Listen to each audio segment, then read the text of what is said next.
Dalawa pang magagaling na artista, sasamahan raw sina Piolo, Belle at Joshua sa kanilang upcoming Star Cinema movie. Dalawa pang magagaling na artista ang umano ay makakasama ni Piolo Pascual, Bel Mariano at Joshua Garcia at kukumpleto sa sinasabing family picture ng kanilang upcoming movie ng Star Cinema.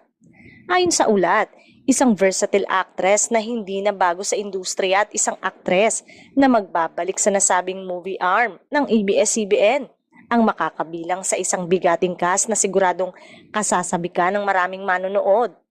Wala pang opisyal na pahayag ng Star Cinema at ang Kapamilya Network ukol dito.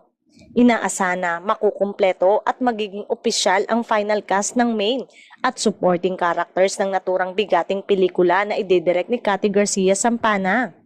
Matatandaang nitong Pebrero ay unang inanunsyo ang proyekto ni Bel Mariano at makakasama niya for the third time ang blockbuster director ni si Cathy Garcia Sampana.